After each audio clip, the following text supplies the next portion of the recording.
Hi guys, I am here to read the next chapter from Zorga Mizzou, and as you can see I have a special guest who's going to join us. I can't promise he'll stay here for the whole thing, but we're going to give it a shot and see what happens. Chapter 3, The Lobotomy Doc. We now shall return to Katrina Cottrell, who was feeling unhappy and rather unwell. She had sadly been locked in her bedroom alone by the hand of her guardian, Mrs. Craybone. Perhaps the one question you're anxious to know is regarding her parents. Like, where did they go? Well, in stories like these, as I'm sure you have read, the parents quite often are thoroughly dead. Run over by rhinos and gored by a moose, or murdered when someone poisoned their juice. In this case, however, I'm sorry to say her parents weren't dead, they were merely away. They were wealthy, you see. They were captains of trade, adept in the ways in which money was made. So they traveled a lot, a tremendous amount, while charging it all to a corporate account. Theirs was a world of banking and loans, of virtual meetings and cellular phones, of foreign investment and business affairs, of taxis and boardrooms and leathery chairs.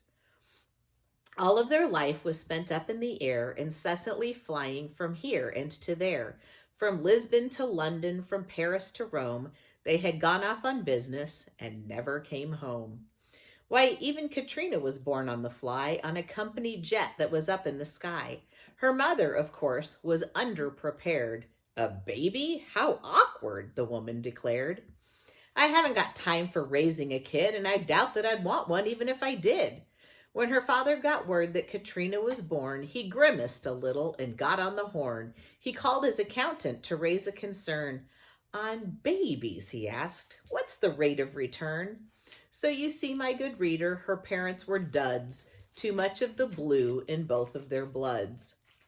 This was the reason Katrina was thrown together with Mrs. Grimelda Craybone, which of course made Katrina abundantly glum to be languishing under her guardian's thumb. It's not fair, she was thinking. It's simply not right, being locked in my room without dinner tonight. Such were the thoughts that were filling her head as she hungrily hunched on the edge of her bed. But just as her anger was reaching its peak, from the silence below came an ominous creak. Katrina was puzzled, she thought with a frown. Who would be calling to this part of town? A prowler, perhaps, or a murderer might. Who else would come visit so late in the night? She climbed to her knees with an ear to the floor. With her hands on the carpet, she listened for more. From below came an almost inaudible drone, for she knew who it was by its nasally tone. Old Crabby, she thought in a logical leap. Right now the old bat should be snoring asleep.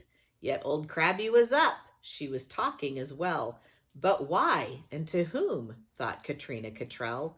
It was then she recalled what old Crabby had said and what she was planning to do with her head. Could it really be true? Was she being sincere? She invited some wacko and now he was here? Wilbur?